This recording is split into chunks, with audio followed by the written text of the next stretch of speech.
Nadreen, आप YouTube channel देख रहे हैं। मैं इमरान खान हूँ। नादरीन, जंगबंदी एक बहुत बड़ी कामयाबी है और पाकिस्तान ने इसमें बहुत कोशिश भी की है। पहले दिन से मैं ये बात कह रहा हूँ कि पाकिस्तान को हर हाल में जानिबदार बनने की बजाय सिर्फ जंग को रोकना चाहिए।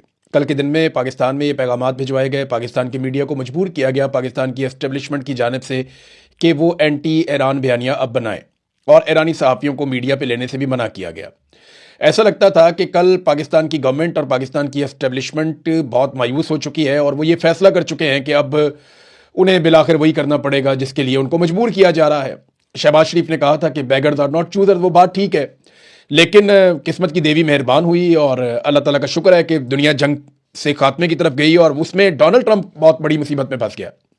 डोनाल्ड ट्रंप को यूएन में भी सपोर्ट नहीं मिली, अमेरिका के अंदर भी सपोर्ट नहीं मिली। फिर डोनाल्ड ट्रंप को बार बार यह बताया गया कि इस तरीके से वो अपना टारगेट अचीव नहीं कर पाएंगे, बल्कि इसका फायदा ईरान को होगा जो कुछ भी अमेरिका करने जा रहा है। अमेरिका दुनिया में तनहा होता जा रहा था, लिहाजा फिर डोनाल्ड ट्रंप ने पाकिस्तान से दरखास्त की। पाकिस्तान तैयार बैठा था और फौरी तौर पर पाकिस्तान का सारा बयानिया बदल गया और पाकिस्तान के वजीर आजम ने भेजा गया ट्वीट कॉपी पेस्ट कर दिया।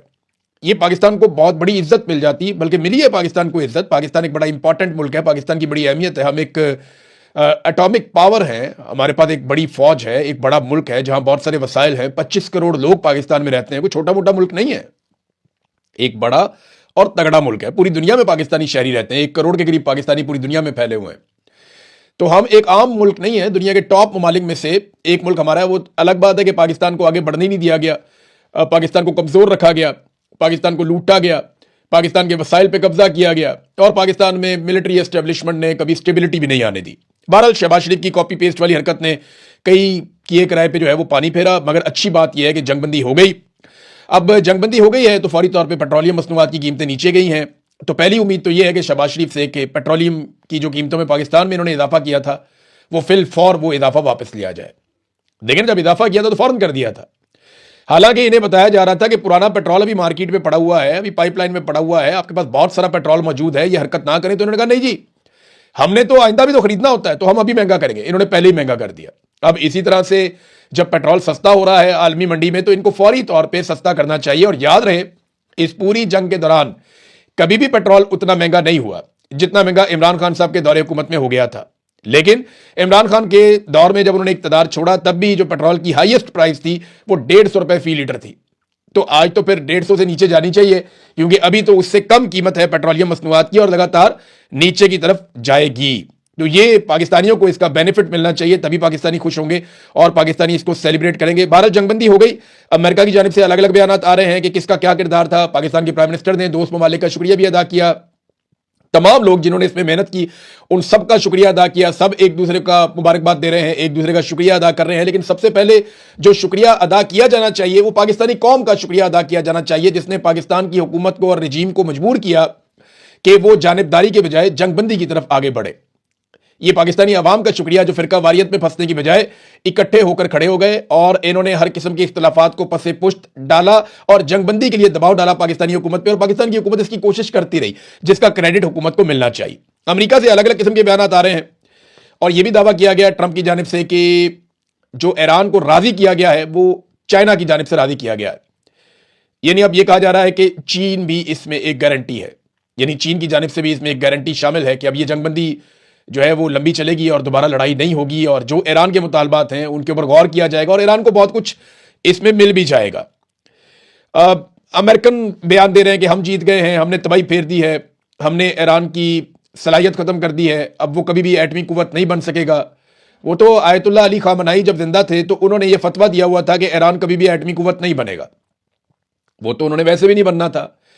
फिर उन्होंने ये कहा जी कि ईरान ने मिन्नत तरला किया, उसके बाद फिर हमने जंगबंदी की है तो हम बड़े ताकतवर हैं, हमने अपनी ताकत का सिर्फ 10% इस्तेमाल किया, हमने ईरान को मुकम्मल शिकस्त दी है, हमें बहुत बड़ी कामयाबी मिली है। डोनाल्ड ट्रंप ने वो कर दिखाया जो कोई भी अमेरिकी सदर कभी भी नहीं कर सका। 40 दिनों के अंदर डोनाल्ड ट्रंप ने करिश्मा करके दिखा दिया। ये अमेरिका के स्टेटमेंट है, ऊपर नीचे आ रहे हैं, डोनाल्ड ट्रंप के अपने स्टेटमेंट भी आ रहे हैं। डोनाल्ड ट्रंप ने एक तो यह भी कह दिया जो ईरान को हथियार देंगे उनके ऊपर 50% टैरिफ भी हम लगा देंगे। लेकिन असल में क्या होने जा रहा है वो मैं आपको बता देता हूं कि देखें, इसराइल का मैंने कल भी आपको कहा था जब ये जंगबंदी हुई थी तो मैंने आपको यही बात कही थी पिछले वीलॉग में कि इसराइल पे नजर सबको रखनी पड़ेगी। खास तौर पे अमेरिका को इसराइल को रस्सा डालना पड़ेगा, उसे काबू करना पड़ेगा, उसे रोकना पड़ेगा कि वो हमले बंद कर दे। क्योंकि ईरान ने जो अपनी शराइत दी हैं उनमें एक शर्त यह भी है कि लबनान के ऊपर फौरी तौर पे जो इसराइल हमले कर रहा है वो भी बंद किए जाए। लबनान में हिजबुल्लाह की और इसराइल की लड़ाई चल रही है। हिजबुल्लाह ने इस जंगबंदी का खैर मकदम किया और हिजबुल्लाह ने फौरी तौर पे जंगबंदी कर दी है। अब अमेरिकी मीडिया ये रिपोर्ट कर रहा है कि हिजबुल्लाह की जंगबंदी के बावजूद अमेरिकी मीडिया के मुताबिक इसराइल जो है वो हमले कर रहा है और इसराइल के जो चीफ ऑफ जनरल स्टाफ हैं उन्होंने कहा कि वो पूरे अज़म के साथ शुमाली इसराइल के शहरियों की हिफाजत के लिए हिजबुल्लाह पर हमले जारी रखेंगे।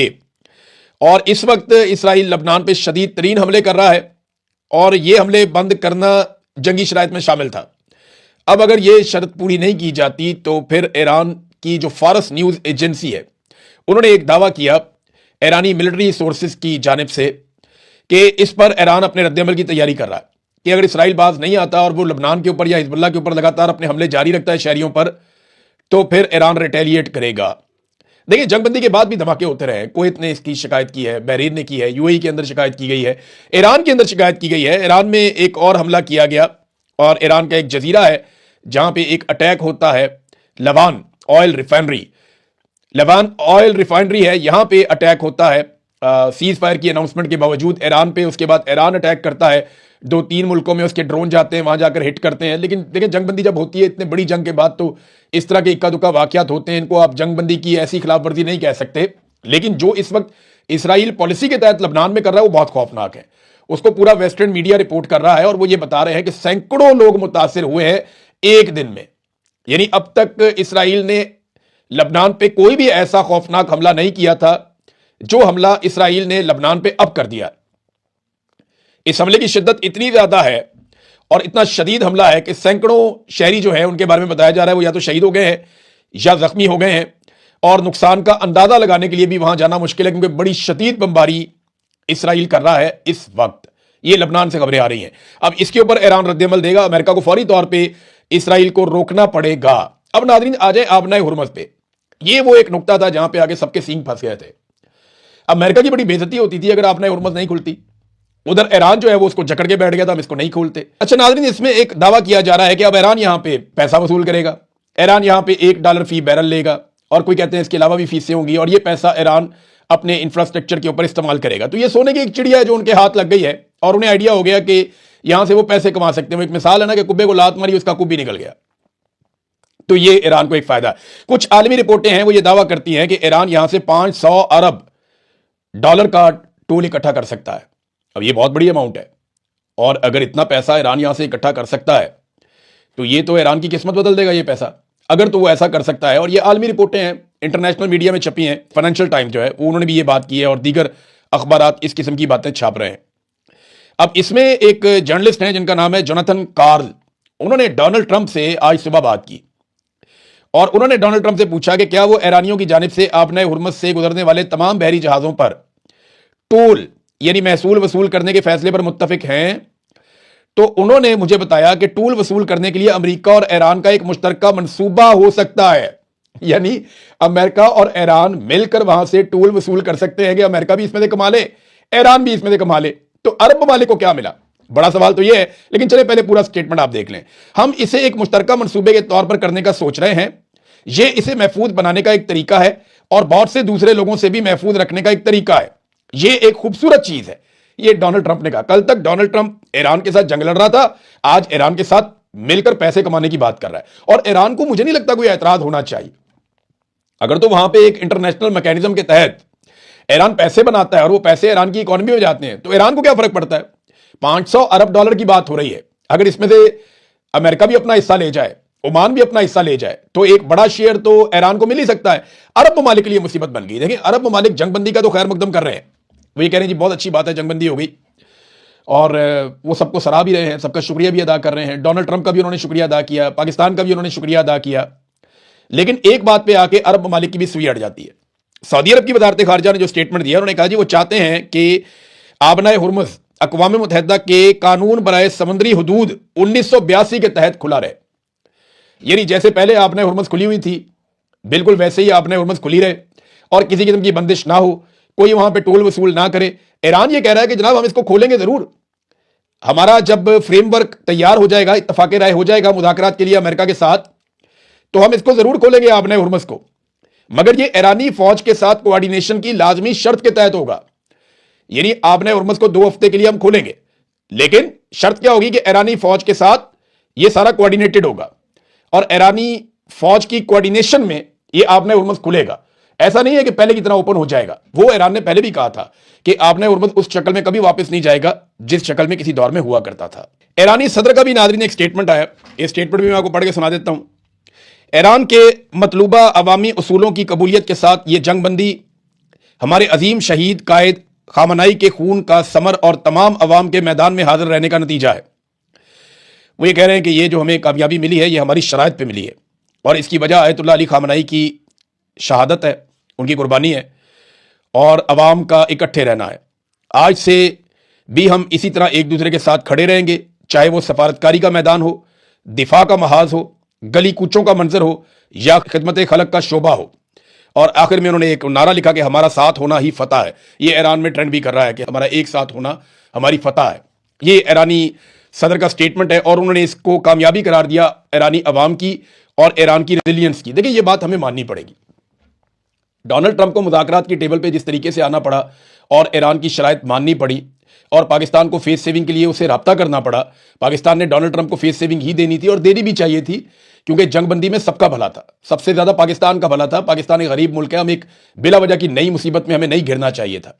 जंगबंदी शानदार चीज है और पाकिस्तान को इसका बहुत फायदा भी होगा। अब पाकिस्तान को ईरान से तेल भी लेना चाहिए, रशिया से तेल भी लेना चाहिए, चीनों को नॉर्मलाइज करना चाहिए। ईरान पे से पाबंदियां उठेगी तो हमारी जो गैस पाइपलाइन है वो भी आगे बढ़ेगी और पाकिस्तान को इसका बहुत फायदा होगा। पाकिस्तान को फायदा होगा तो हर पाकिस्तानी को फायदा होगा और हर पाकिस्तानी को इस पर खुश होना चाहिए। बस कॉपी पेस्ट वाली हरकतें ना करें, उससे जो है वो सुबकी हो जाती है। आलमी सतह पे पूरा दुनिया का मीडिया जो है वो मजाक उड़ा रहा है, तो पाकिस्तान के प्राइम मिनिस्टर को अपनी नालायकियों से थोड़ा सा गुरेज करना चाहिए। बड़ा मुल्क है, थोड़ी जिम्मेदारी का मुजाहरा करना चाहिए। तो नाज़रीन, अब ऐसा दिखाई देता है कि ये जो डील है इसमें बहुत सारे माली फायदे उठाने की अमेरिका भी कोशिश करेगा, ईरान भी कोशिश करेगा और मुझे उम्मीद है कि मुस्तकिल जंगबंदी हो जाएगी।